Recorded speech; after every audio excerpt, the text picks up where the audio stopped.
Ever since I was a little boy, I loved fire trucks. I remember the first time I saw one zoom past my house, red lights flashing, sirens wailing, wee-oo, wee-oo. I pressed my face against the window and thought, wow, one day I want to be like them. At school, whenever the teacher asked, "What do you want to be when you grow up?"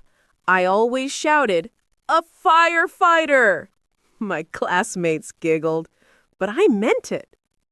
At home, I played with toy fire trucks.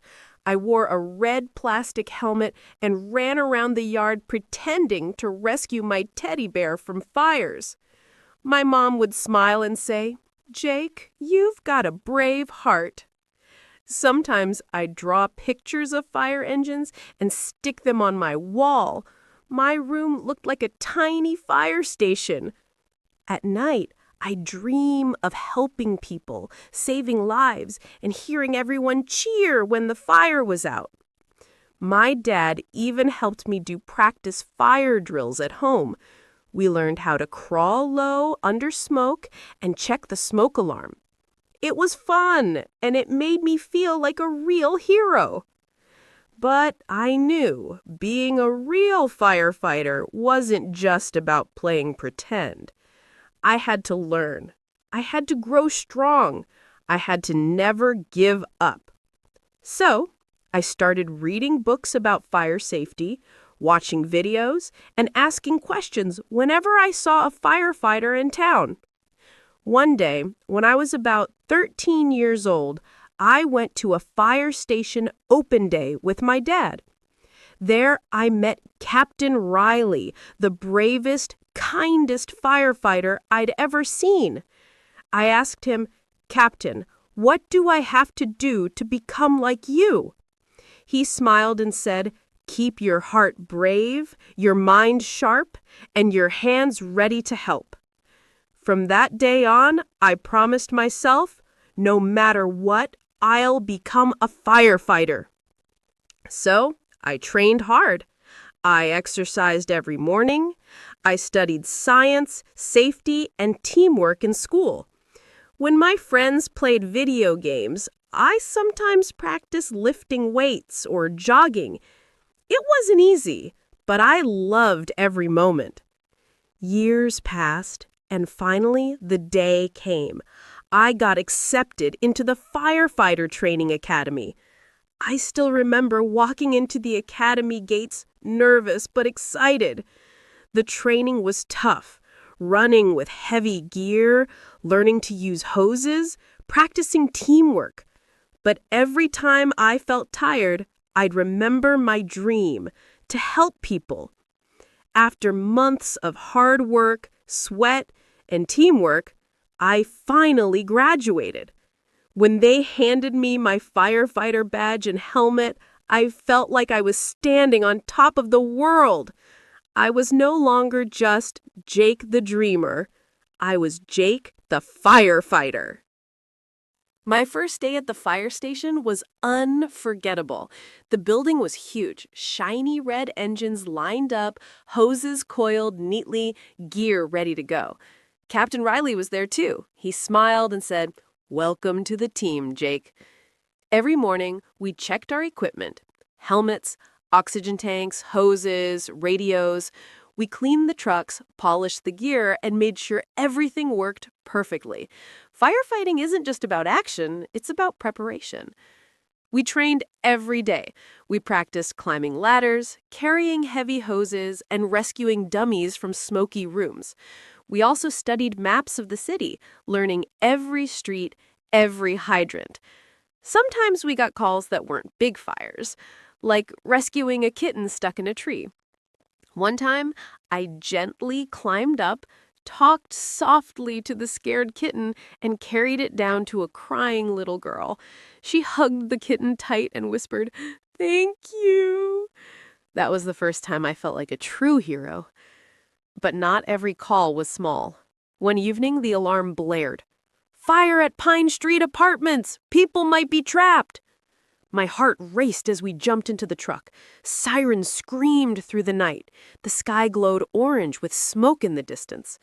When we arrived, thick black smoke poured out of the windows. Neighbors were shouting, pointing upstairs. I pulled on my mask and gear, grabbed the hose, and followed Captain Riley inside. The smoke was heavy. The heat was strong. But I remembered my training.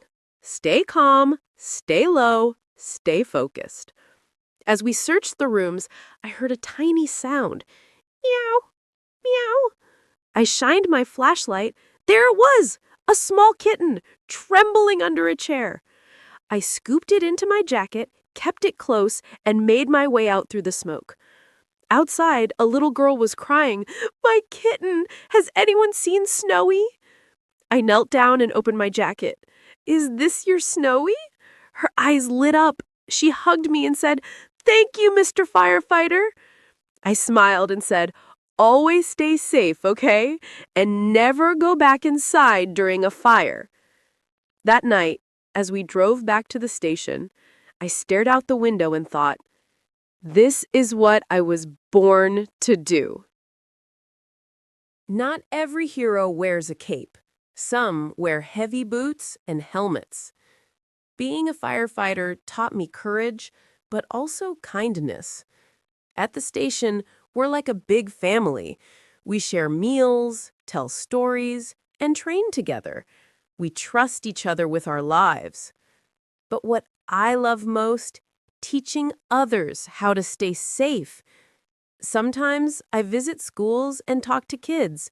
I teach them what to do if there's a fire, how to stop, drop, and roll, how to stay low under smoke, and how to never play with matches.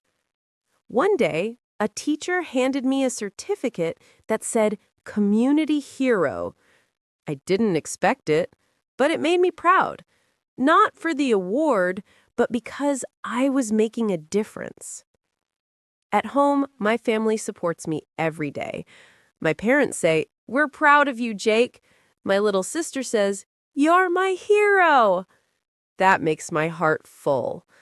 And every night before bed, I write in my journal, did I help someone today? If the answer is yes, I smile and sleep peacefully. There are scary moments, loud alarms, smoky rooms, dangerous flames.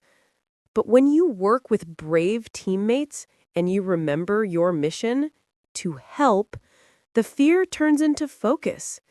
I've rescued kittens, dogs, and even helped an old lady who fell during a fire drill. Every person I help reminds me why I chose this path. Because heroes aren't born. They're made from dreams, courage, and kindness. Today, I'm Jake the firefighter, but I'm also still that little boy who believed in dreams. I've learned that heroes come in all sizes. You don't need a fire truck to be a hero. You just need a heart that wants to help. You can be a hero by being kind, by helping a friend, by listening, learning, and being brave. When I talk to kids, I tell them, you don't have to fight fires to save the world. You just have to care. Maybe you'll be a firefighter, or a doctor, or a teacher, or an artist who makes people smile. Whatever you choose, be brave, be kind, be helpful. Whenever the fire alarm rings, I put on my gear, take a deep breath, and whisper, this is what I'm meant to do. Then, off we go, sirens roaring, hearts strong. Every mission reminds me of the promise I made as a kid, to never give up, to always help, and to make the world a little safer. So, if you're watching this, remember, every big dream starts small. Every hero starts with a heart. And maybe one day we'll meet. You'll wave at my fire truck, and I'll wave back and say, keep chasing your dreams, little hero. Moral, be brave, be kind, always help others. Every dream can come true if you believe.